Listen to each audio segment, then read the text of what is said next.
Hi guys, ఎలా ఉన్నారు? This is Krish. Welcome to my channel Krish competitive Adda. So ఈ రోజు మనం ఆర్ఆర్బీలో ఏఎల్పి జాబ్ సంపాదించిన ఒక అన్నతో ఇంటర్వ్యూ తీసుకుంటున్నాం. సో ఎందుకంటే ఏఎల్పికి చాలా మంది ప్రిపేర్ అవుతున్నారు. అదే విధంగా నెక్స్ట్ కూడా ఏఎల్పి నోటిఫికేషన్ ఉంది కదా, దానికి ఈ రోజు ఇంటర్వ్యూ తీసుకుంటున్నాను. సో హాయ్ అన్న. హాయ్ అండి. So first of all very congratulation.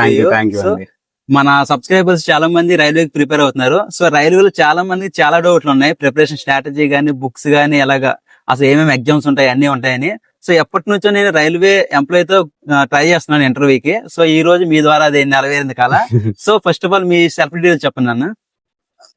నా గురించి చెప్పాలంటే నేను అనకాపల్లి జిల్లా నర్సీపట్నం నుంచి వచ్చానండి. నాది బీటెక్ కంప్లీట్ అయింది. ఓకే అన్న. బీటెక్ ఇక్కడ ప్రగతి కాలేజ్ కాకినాడ జిల్లా అయింది. అండ్ తర్వాత నేను రాజమండ్రి ఆర్కే కోచింగ్ సెంటర్ లో జాయిన్ అయ్యాను. అక్కడ ఎస్ఎస్సి కోచింగ్ అని తీసుకున్నాను first. After that fully focus on SI. After that finally ALP focus చేశాను. ఓకే అన్న, ఇప్పుడు రిపీటెడ్ గా కొన్ని క్వశ్చన్స్ అనేది చాలా మంది వచ్చాయి. ఓకే. సో ఇక్కడ క్వశ్చన్స్ అనేది మీకు నేను పోస్ట్ చేయలేదు, ఎందుకంటే ఇది అన్ఎక్స్పెక్టెడ్ గా పెట్టుకున్న ఇంటర్వ్యూ ఇది. సో క్వశ్చన్స్ ఏం మీకు పోస్ట్ చేయలేదు. సో మీ తరపు నేను క్వశ్చన్లు అడుగుతున్నాను. అదే విధంగా ఈ ఇంటర్వ్యూ చూసిన తర్వాత కూడా మీకు ఏదన్నా క్వశ్చన్ కానీ డౌట్ గానీ ఉంటే నేను ఈ అన్న ఛానల్ కూడా ట్యాగ్ చేస్తాను, కొలాబరేట్ అవుతాను. అదే విధంగా నేను ఈ అన్నతో కాంటాక్ట్ లో ఉంటాను. ఆ క్వశ్చన్స్ అన్ని కూడా ఎప్పటికప్పుడు అడిగి మీకు డిఎం చేస్తాను లేదా రిప్లై ఇస్తాను. ఓకేనా? సో ఫస్ట్ క్వశ్చన్ వచ్చి మనకి, అన్న మీరు ఏ జోన్ కి సెలెక్ట్ అయ్యారు, అదే విధంగా ఎగ్జామ్ ప్యాటర్న్ గురించి ఒకసారి చెప్పండి. ఓకేనండి, నేను వచ్చేసరికి సికింద్రాబాద్ జోన్ సెలెక్ట్ అయ్యానండి. ఓకే అన్న. సికింద్రాబాద్ జోన్. అండ్ ఇంకోటి ఏంటంటే ఎగ్జామ్ ప్యాటర్న్ 3 స్టేజెస్ లో ఉంటుందండి. ఓకే అన్న. 3 స్టేజెస్ లో prelims, mains and psycho exam అండి. ప్రిలిమ్స్ వచ్చేసరికి 75 మార్క్స్, మెయిన్స్ వచ్చేసరికి పార్ట్ ఏ పార్ట్ బి అని 2 ఉంటాయండి. ఓకే అన్న. రెండిట్లో పార్ట్ ఏలో 100 marks and part B 75 marks అండి. ఈ పార్ట్ బి వచ్చేసరికి ఓన్లీ క్వాలిఫైయింగ్ నేచర్, జస్ట్ 26.6 వస్తే సరిపోద్ది. ఆఫ్టర్ దట్ సైకో ఉంటుంది. మనకి మెరిట్ బేస్ ఎలా ఉంటది అంటే అండి, పార్ట్ మన మెయిన్స్ లో పార్ట్ ఏ లో 70% స్కోర్ అండ్ సైకోలో 30% స్కోర్, 2 యాడ్ చేసి ఫైనల్ మెరిట్ అయితే తీస్తాడండి. ఓకే అన్న. దాన్ని బట్టి మెరిట్ తీసి కట్ ఆఫ్ డిసైడ్ చేస్తాడు. ఓకే అన్న. అన్న నెక్స్ట్ ఇంపార్టెంట్ క్వశ్చన్ ఏంటంటే రిపీటెడ్ క్వశ్చన్ ఇది. ఓకే. బుక్స్ లిస్ట్ అన్న, ఏమేమి బుక్స్ చదివారు మీరు ఏఎల్పి క్రాక్ చేయడానికి? ఏఎల్పి వచ్చేసరికి books maths, reasoning and science mainly targeted 3 అనమాట. అయితే మ్యాథ్స్ వచ్చేసరికి మనకి పర్టికులర్ గా చందన్ లాజిక్స్, ఐరైజ్ అవి సరిపోతాయండి. ఓకే అన్న. అండ్ రీజనింగ్ వచ్చేసరికి చందన్ లాజిక్స్ బుక్ ఉంటది, రీసెంట్ గా రిలీజ్ అయింది. ఆ బుక్ చేస్తే సరిపోద్ది. దాంతో పాటు రీసెంట్ గా 2024 ఏఎల్పి ప్రిలిమ్స్ నుంచి ఇప్పటి వరకు జరిగిన పేపర్స్ అన్ని కలెక్ట్ చేసి అవి ఎక్స్క్లూజివ్ గా చేస్తే మాత్రం మనకి ఇంకా బెటర్ స్కోర్ ఛాన్సెస్ ఉన్నాయండి. సో మ్యాథ్స్ కవర్ చేశారు. అదే విధంగా మనకి సైన్స్, అదే విధంగా జనరల్ సైన్స్, జనరల్ స్టడీస్ ఉంటారు కదా, దానికి కూడా ఏమైనా బుక్ లిస్ట్ ఉందా మీ దగ్గర? ఉందండి. ఎందుకంటే తెలుగు మీడియం కి వేరేగా ఉన్నాయి, ఇంగ్లీష్ మీడియం వేరేగా ఉన్నాయి. ఓకే, బోత్ చెప్పండి. మన దాంట్లో బోత్ ఉన్నారు. తెలుగు మీడియం వచ్చేసరికి హైటెక్ విజరేషన్ బుక్ పర్ఫెక్ట్ గా సరిపోద్దండి. ఇంగ్లీష్ మీడియం వచ్చేసరికి లూషియన్ బుక్ పర్ఫెక్ట్ గా సరిపోద్దండి. ఓకే అన్న.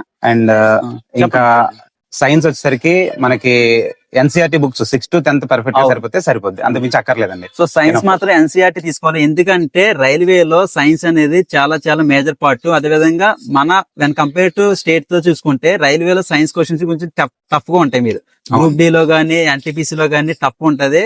అదేవిధంగా ప్రాబ్లమేటిక్ కూడా ఎక్కువ ఉంటది. సో దానికి ఎన్సీఆర్టీ తీసుకోవడం చాలా బెటర్. సో నెక్స్ట్ వచ్చి ఇంకా బుక్ లిస్ట్ వచ్చి మనకి ఏమన్నా ప్రీవియస్ పేపర్ కవర్ చేయడానికి పర్టికులర్ గా మనకి వైసీటీ పబ్లికేషన్స్ అని చెప్పి యూత్ కాంపిటేటివ్ టైమ్స్ అనే ఒక బుక్ ఉంది, వైసీటీ. ఆ బుక్ ని ఫాలో అయితే పర్ఫెక్ట్ గా సరిపోద్దండి. ఎక్స్క్లూజివ్ గా ప్రీవియస్ పేపర్ టచ్ అయ్యే బుక్ ఉంటుందండి, బాగుంటది. ఓకే. సో సిలబస్ కంప్లీట్ చేసిన తర్వాత మీరు ఖచ్చితంగా వైసీటీ బుక్ అనేది తీసుకోమంటున్నారా అన్న? పర్ఫెక్ట్ గా ఉంటదండి. సో పర్ఫెక్ట్ గా ఉంటది అంటున్నారు. ఈ సిలబస్ కంప్లీట్ చేసి ఆ వైసీటీ బుక్ చేసుకుంటూ ఉంటే స్కోర్ అనేది పెరుగుద్దాం. సో బ్రదర్, మీరు ఆల్రెడీ చెప్పారు మనకి పార్ట్ ఏ, పార్ట్ బి అని చెప్పారు. మెయిన్స్ లో పార్ట్ బి లో మనకి టెక్నికల్ ఉంటది, సో మెకానికల్, అదే విధంగా ఈసీ ఉంటది కదా, ఎలక్ట్రికల్, ఎలక్ట్రానిక్స్, మెకానికల్ డిఫరెంట్ ఉంటాయి. మీరు ఏ బ్రాంచ్, మీరు ఏ బుక్ ఆర్డర్ కూడా చెప్పండి. నేను చూస్ చేసుకున్నది ఎలక్ట్రానిక్స్ మెకానిక్ చూస్ చేసుకున్నానండి. అయితే ఎలక్ట్రానిక్స్ మెకానిక్ వచ్చి ఐటీఐ బుక్ అని మనకి బుక్ స్టోర్స్ లో దొరుకుతుందండి, ఎలక్ట్రానిక్స్ మెకానిక్ అని. ఆ బుక్ ఫాలో అయితే పర్ఫెక్ట్ గా సరిపోద్ది, అంతకు మించి వెళ్దు కూడా బయట. ఓకే. మన ఎందుకంటే క్వాలిఫై నేచర్, అది కూడా 26.6 మాత్రమే రావాలి. Okay bro. సో నెక్స్ట్ అన్న ఏఎల్పి క్రాక్ చేయడానికి అసలు prelims to mains to psycho test and then మనకి మెడికల్ ఉంది కదా. సో దీంట్లో స్ట్రాటజీ మీరు మెయిన్స్ లేదా క్రాక్ చేయడానికి స్ట్రాటజీ ఏమన్నా ఉందా మీకు? స్ట్రాటజీ అంటే మెయిన్ అండి సిలబస్ అండి. సిలబస్ ని టార్గెట్ చేస్తే మనకి ఈజీగా గట్టెక్కచ్చు అనమాట. సిలబస్ అంటే అది ప్రింట్ దించుకుని ఫస్ట్ నువ్వు ఎక్కడైతే చదువుతావో అక్కడ ముందు స్టిక్ చేసుకుని ప్రతి లైన్ టు లైన్ సిలబస్ ని ఫస్ట్ కంప్లీట్ చేయాలండి. ఆఫ్టర్ దట్ సిలబస్ లో కూడా మనకి పార్ట్ బి మనకి ఎక్స్క్లూజివ్ గా ట్రేడ్ ఉంటది. ఆ ట్రేడ్ ని టార్గెట్ చేయకపోతే మన ఎలా ఉంటుందంటే అండి, స్కోర్ అయితే పార్ట్ ఏలో చాలా ఎక్కువ సాధిస్తున్నారండి, కానీ పార్ట్ బిలో పోతున్నారు. మెయిన్ జరిగే ప్రాబ్లం అయితే ఇక్కడ వస్తుందండి. పార్ట్ ఏలో మీరు 100% సంపాదించినప్పటికీ పార్ట్ బిలో డిస్క్వాలిఫై అవుతే మొత్తం మీరు డిస్క్వాలిఫై అసలు ఏం పట్టించుకోడాడు. అందువల్ల ఇలా జరుగుతుందండి. నెక్స్ట్ వచ్చి సిలబస్ ని బేస్ చేసుకుని వెళ్తే మనం ఈజీగా క్రాక్ చేయొచ్చండి. సిలబస్ లో కూడా మ్యాథ్స్ అలా బుక్స్ ని పర్టికులర్ గా రిపీటెడ్ లో అంటే మీన్స్ కన్సిస్టెన్సీ గా ప్రిపేర్ అయితే ఈ సిలబస్ ని 2-3 టైమ్స్ మనం కానీ కంప్లీట్ చేస్తుంటే ఈజీగా ఇది వర్కౌట్ అవుతుందండి.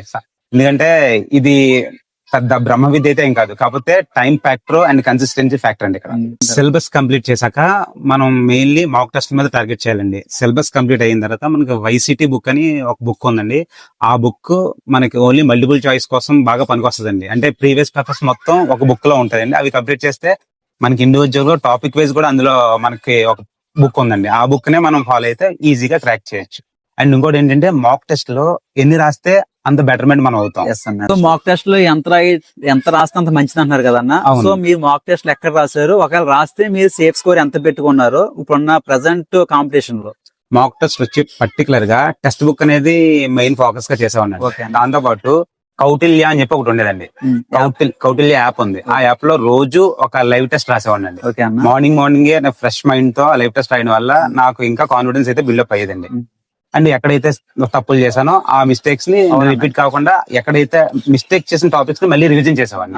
అదే మెయిన్ కీ ఫ్యాక్టర్ గా తయారైంది. సో మాక్ టెస్ట్ లో మనం రాయడం అది గొప్ప కాదు, రాసిన తర్వాత మనం ఎక్కడైతే మిస్టేక్ చేస్తామో దాన్ని అనాలిసిస్ చేసుకుని అది నెక్స్ట్ మాక్ టెస్ట్ లో రిపీట్ కాకుండా చూసుకుంటే సరిపోద్ది అంటున్నారు brother. That is the main key factor అవుతుంది. Main books main mock test గురించి టెక్స్ట్ బుక్ అండ్ కౌటిల్య అయితే పర్ఫెక్ట్ గా సరిపోద్దండి. ఓకే అన్న. నెక్స్ట్ సేఫ్ స్కోర్ ఎంత పెట్టుకున్నారన్నా? సేఫ్ స్కోర్ అయితే నేను 75 టార్గెట్ పెట్టుకున్నానండి. 100 కి 75 పార్టీ. ఓకే, పార్టీ నాకు వచ్చి 76.6 వచ్చాయండి. 76.6 నా టార్గెట్ అయితే నేను రీచ్ అయ్యారు. ఓకే అన్న, సూపర్ అన్న, సూపర్. సో టార్గెట్ పెట్టుకుంటాం ఒక ఎత్తు అయితే దాన్ని రీచ్ అవ్వకుండా ఎక్కువ మార్కులు సంపాదించడం కూడా ఒక సూపర్ చేశారు అన్న. సో నెక్స్ట్ క్వశ్చన్ వచ్చి అన్న, సో ఇది ఇంపార్టెంట్ క్వశ్చన్ అన్న. సో సైకో టెస్ట్ అంటున్నారు. సైకో టెస్ట్ ఏ యూట్యూబ్ లో చూసినా ఇన్స్టాగ్రామ్ లో చూసినా చాలా మంది భయపడిపోతున్నారు. అసలు సైకో అంటే ఏంటి, అసలు సైకో టెస్ట్ ఏంటి అని చాలా భయపడుతున్నారు అన్న. సో దీనికోసం కొంచెం టైం తీసుకున్నా పర్లేదు, మంచి క్లారిటీ ఇవ్వండి అన్న మన వాళ్ళకి. సైకో టెస్ట్ అంటే అందరూ భయపడతారండి. యాక్చువల్లీ భయపడడానికి అక్కడ ఏం లేదండి, చాలా ఈజీ. అంటే ఇంతకు ముందు అయితే మనకు అవేర్నెస్ లేదు, కానీ ఇప్పుడు అవేర్నెస్ కల్పించడానికి మన క్రిష్ కాంపిటేటివ్ అడ్డా ఇలాంటి ఛానల్స్ చాలా ఉన్నాయండి మనకి. దానివల్ల మనకి ఈజీగా ఉంటది. ఫస్ట్ ఆఫ్ ఆల్ సైకో అనేది మనకి 5 స్టేజెస్ 5 బ్యాటరీస్ ఉంటాయండి. 5 బ్యాటరీస్ లో మెమరీ బేస్డ్ టెస్ట్ ఉంటదండి ఫస్ట్. నెక్స్ట్ బ్రిక్ టెస్ట్ ఉంటదండి. నెక్స్ట్ వచ్చి స్పీడ్ టెస్ట్ ఉంటది. నెక్స్ట్ పర్సెప్షన్ టెస్ట్ ఉంటదండి. Next similar test. ఇలా 5 బ్యాటరీస్ అయితే మనకు ఉంటాయి. అన్నిటిలో 42% వస్తే మనకు సరిపోద్దండి. ఓకే. అండ్ ఇంకొకటి ఏంటంటే సైకో కోసం నేను ఫాలో అయ్యింది ఏంటంటే అన్లిమిటెడ్ ఎడ్యుకేషన్ అనే యాప్ అయితే పర్ఫెక్ట్ గా యాజ్ ఇట్ ఈస్ ప్యాటర్న్ అయితే ఫాలో అయ్యాడండి. అది పర్ఫెక్ట్ గా సరిపోద్ది. అంతకుమించి ఒక్క క్వశ్చన్ కూడా ప్యాటర్న్ ఫాలో బయటకు వెళ్ళదు. ఒకసారి చెప్పండి. Unlimited education. So unlimited education only psycho test కోసం అన్లిమిటెడ్ ఎడ్యుకేషన్ అనేది అన్న ఫాలో అయ్యారు. దాన్ని అది చేస్తే చాలా ప్యాటర్న్ అయితే దిగిపోయిందండి. ఓకే. సో అన్న రైల్వేలో నార్మల్ గా మనకి ఇక్కడ గ్రూప్ 1 గ్రూప్ 2కి చాలా అవర్స్ చదువుతాం మనం. సో సిమిలర్ గా రైల్వే కూడా చదవాలా, లేకపోతే ఎన్ని గంటలు చదివితే రైల్వే జాబ్ క్రాక్ చేయొచ్చు? సో అసలు మీరు ఎన్ని గంటలు చదివారు, అలాంటిది ఏదైనా చెప్పండి. నేనైతే రోజుకి 7 to 8 అవర్స్ పర్ఫెక్ట్ గా సరిపోయేదండి నాకు రోజు అలా చదవడం వల్ల. కాకపోతే 7 to 8 అవర్స్ అనేది ఫోకస్ గా చదివితే ఈజీగా సరిపోతుంది. కన్సిస్టెంట్ గా చదివితే మనం ఈజీగా గట్టెక్కొచ్చు. ఓకే అన్న. ఓకే. సో నెక్స్ట్ క్వశ్చన్ అన్న, సో కరెంట్ అఫైర్స్ ఎలా చదవాలి, ఎన్ని నెలలు చదవాలి? సో కరెంట్ అఫైర్స్ ఇక్కడ మనకి ఆల్రెడీ స్టేట్ లో ఒక రకంగా ఉంటది. సో రైల్వే అనేది స్టేట్ లో ఓన్లీ ఏపీ చదివితే ఏపీ రిలేటెడ్ గా ఎక్కువగా ఫోకస్ చేస్తారు. సో రైల్వే అనేప్పటికీ సెంట్రల్ గవర్నమెంట్ కాబట్టి అన్ని స్టేట్లని కవర్ చేస్తారు. సో దానికి దీనికి చాలా డిఫరెన్స్ ఉంటుంది నాకు తెలిసినంత వరకు. సో దాన్ని ఎలా మనం చదవాలి, ఎన్ని నెలలు చదవాలి, అలా చెప్పండి ఒకసారి. యాక్చువల్లీ ఇంతకు ముందు రైల్వే అయితే కరెంట్ అఫైర్స్ కొంచెం వెనక్కి వెళ్ళాడండి. కాకపోతే ఇప్పుడు మాత్రం ప్రెసెంట్ ఎగ్జాక్ట్ 6 months సరిపోతే సరిపోద్దండి.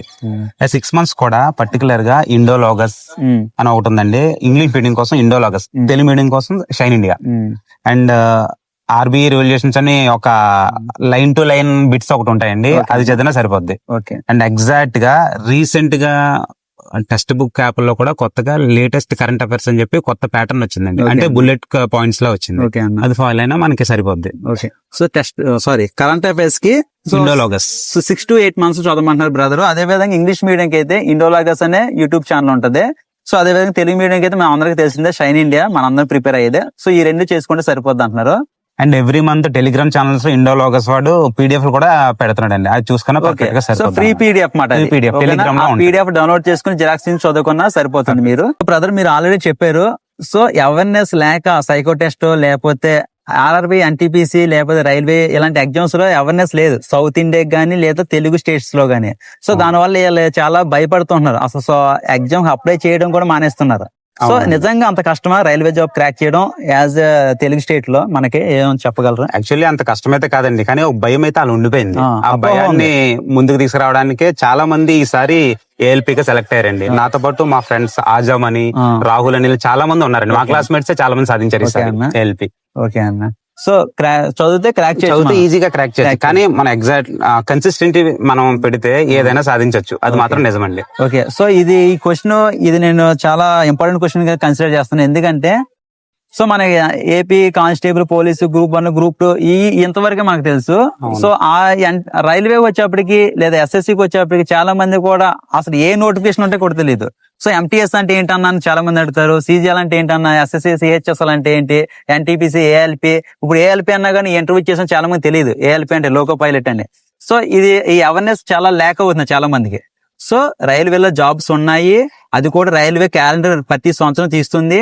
మీరు ప్రిపేర్ అవ్వండి, ప్రతి 10th కాంచి డిగ్రీ వరకు కూడా మనకు నోటిఫికేషన్ పడుతూ ఉన్నాయి. సో ప్రిపేర్ అవ్వండి, తెలుసుకోండి, ప్రిపేర్ అవ్వండి, అవేర్నెస్ ఖచ్చితంగా ఉండండి, ప్రిపేర్ అవ్వండి. ఓకే బ్రదర్, ఆల్మోస్ట్ అన్ని క్వశ్చన్స్ కవర్ చేశాను. ఓకే, సో మళ్ళీ once again congratulations. So ALP సంపాదించారు కాబట్టి నెక్స్ట్ అసలు మీకు ఇదేనా టార్గెట్, మీ జాబ్ టార్గెట్, లేకపోతే మీకు ఏదైనా జాబ్ టార్గెట్ ఉండి ఇది క్రాక్ చేశారా? యాక్చువల్లీ నా టార్గెట్ వచ్చి జూనియర్ ఇంజనీర్ అండి, ఆర్ఆర్బి జేఈ. ఇంతకు ముందు ఆల్రెడీ నేను రాశానండి, కాకపోతే మెయిన్స్ లో జస్ట్ మిస్ అయింది. ఈసారి మిస్ అవ్వకుండా ఉండడం కోసం ఫుల్ ఫోకస్ పెడుతున్నానండి. అండ్ ఇంకోటి వచ్చి అందరూ మాక్సిమం చేసే తప్పు ఏంటంటే కొంత టైం చదువుతారు, 1 month చదువుతారు, 2 months చదువుతారు, గ్యాప్ ఇస్తారు. కానీ గ్యాప్ లేకుండా కన్సిస్టెంట్ గా ప్రిపేర్ అయితే సిలబస్ బేస్డ్ వెళ్తే ఈజీగా క్రాక్ చేయొచ్చండి. సో అన్న ఆల్మోస్ట్ అన్ని క్వశ్చన్స్ కవర్ చేశాను నేను. సో ఒకవేళ ఇది అన్ఎక్స్పెక్టెడ్ ఇంటర్వ్యూ కాబట్టి నేను ఏ పోస్ట్ పెట్టలేదు. సో ఇంకా చాలా మంది డౌట్లు ఉంటాయి, ఎందుకంటే కొత్తగా వస్తారు కదా, వాళ్ళు ఖచ్చితంగా మన అవేర్నెస్ అందించాలి అనేదే ఈ ఇంటర్వ్యూ చేస్తున్నాను నేను. అసలు మెయిన్ టార్గెట్ అది. సో వీళ్ళు ఎవరైనా కామెంట్ సెక్షన్ లో కామెంట్లు పెడితే నేను అది మీకు ఫార్వర్డ్ చేస్తాను. అదేవిధంగా మీ ఛానల్ అన్న కూడా ఛానల్ ఉంది, ఆ ఛానల్ నేను కొలాబరేట్ చేస్తాను, అది కూడా మీరు సబ్స్క్రైబ్ చేసుకోండి. సో అన్న ఓన్లీ ఆర్ఆర్బి గురించే కంటెంట్ ఇస్తాడు, రైల్వేకి సంబంధించింది. సో అది మీరు సబ్స్క్రైబ్ చేసుకోండి. సో ఇప్పుడు వచ్చే వాళ్ళకి ఏమైనా మీరు టిప్స్ ఇవ్వాలనుకుంటున్నారన్న, అది టిప్స్ అంటే మీరు ఇది చేస్తే ఖచ్చితంగా గవర్నమెంట్ జాబ్ లేదా ఆర్ఆర్బి రైల్వే జాబ్ క్రాక్ చేయడానికి ఎక్కువ అవకాశం ఉంటది, అలాంటి లక్షణాలు ఏమన్నా అలా చేసుకోవాలంటే చెప్పండి అన్న. గవర్నమెంట్ జాబ్ సాధించాలంటే మెయిన్ సహనంతో ఉండాలండి. అంటే చాలా మంది ఏళ్ల తరబడి చదివి ఇంకా సహనం కోల్పోయి వేరే ప్రైవేట్ జాబ్లకు వెళ్ళిపోయిన వాళ్ళు ఉన్నారండి. కానీ నమ్మకం ఉంచి చేస్తే ఏదైనా అవుతుందండి. నమ్మకం అంటే సిలబస్ బేస్డ్ టచ్ అయ్యి వెళ్తే ఏదైనా టార్గెటెడ్ గా వెళ్ళొచ్చండి. సో బ్రదర్ మనకి కాంపిటేటివ్ ఎగ్జామ్స్ లో సో వచ్చినప్పుడు బాగానే ఉంటది, స్టార్ట్ చేసినప్పుడు ప్రిపరేషన్. మళ్ళీ జాబ్ క్రాక్ చేయడానికి ఇక్కడ నోటిఫికేషన్ లేట్ అవ్వచ్చు, లేకపోతే కోర్టులో కేసు పడి అవ్వచ్చు, ఏదైనా జరగచ్చు. మనం 6 months అనుకుంటాం, అది 12 months అవ్వచ్చు, 2 years అవ్వచ్చు. సో ఇక్కడ డిస్ట్రాక్షన్ చాలా ఉన్నాయి, ప్రాబ్లమ్స్ చాలా ఉన్నాయి. సో ఇలాంటివన్నీ మీకు వచ్చి ఉంటే యాజ్ మిడిల్ క్లాస్ నుంచి వచ్చారు కాబట్టి, సో వాడిని ఓవర్కమ్ చేయడానికి మీరు ఏమన్నా చేశారా, లేకపోతే మీకు మా సబ్స్క్రైబర్స్ కానీ ఫాలోవర్స్ కానీ ఏమన్నా సలహాలు ఇస్తారా?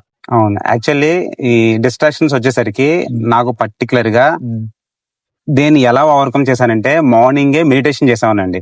డిస్ట్రాక్షన్ అంటే ఆ ప్రెజర్ రిలీఫ్ అవుతుంది, దానివల్ల స్ట్రెస్ రిలీఫ్ కోసం మనం మెడిటేషన్ చేస్తున్నాం. దాంతో పాటు ఫైనాన్షియల్ కూడా నాకు చాలా ఇబ్బందులు ఉండేవండి. ఫైనాన్షియల్ ఇబ్బందులు నేను రికవరీ చేసుకోవడం కోసం నేను ట్యూషన్స్ కూడా చెప్పేవాడిని అండి. అంటే మార్నింగ్ కానీ ఈవినింగ్ కానీ ట్యూషన్స్ చెప్పేవాడిని. నాకు బాగా వర్కౌట్ అయింది. ఈ ట్యూషన్స్ చెప్పడం వల్ల నాకు ఎన్సీఆర్టీ బుక్స్ కూడా నేను వాళ్ళకి ఈజీగా నేను ఈజీగా చెప్పడం ద్వారానే నాకు ఎక్కువ నాలెడ్జ్ అయితే Learning. గెయిన్ చేశాను. ఓకే అన్న. దాంతో పాటు ఇంకోటి ఉందండి, సోషల్ మీడియా ఉంది. సోషల్ మీడియాని మనం పాజిటివ్ గా వాడుకోవచ్చు, నెగిటివ్ గా వాడుకోవచ్చు అండి. కానీ ఈ మధ్య ఎక్కువ మంది పిల్లలు అందరూ సోషల్ మీడియాని నెగిటివ్ వేలోనే వాడుతున్నారండి. పాజిటివ్ వేలో వాడుకుంటే దాని గెయినింగ్ నాలెడ్జ్ అనేది ఎక్కువ ఉంటుందండి. కాంపిటేటివ్ ఎగ్జామ్స్ ప్రిపేర్ అయ్యేటప్పుడు మనకి చాలా ఫెయిల్యూర్స్ ఎదురవుతాయండి.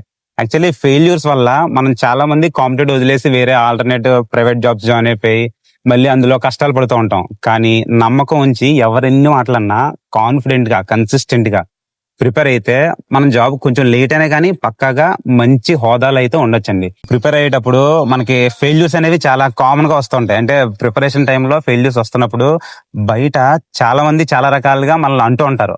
అవేం పట్టించుకోకుండా మన పని మనం చేసుకుంటూ వెళ్ళిపోతే ఖచ్చితంగా మన సక్సెస్ అయితే మనకు వస్తుంది. ఎందుకంటే ఇది ఎగ్జాంపుల్ ఎందుకు చెప్తున్నానంటే నాకే జరిగింది ఇది. ఎందుకంటే నేను ఎస్ఐ ప్రిపేర్ అయ్యేవాడిని అండ్ ఎస్ఎస్సి ప్రిపేర్ అయ్యేవాడిని. అలా ప్రిపేర్ అవుతున్న ప్రాసెస్ లో ఫెయిల్యూర్ అయిన ఒక్క నిమిషం అన్న ఉంచు కట్ చేయకు.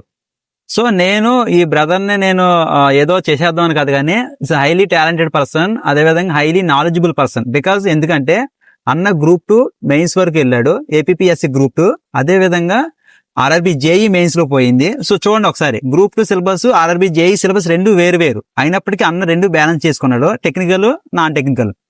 అదే విధంగా మన కానిస్టేబుల్, సివిల్ కానిస్టేబుల్ కూడా ఇన్స్టిట్యూట్ లో ఎగ్జామ్స్ రాసినప్పుడు ఆల్మోస్ట్ 140, 150 వచ్చాయి.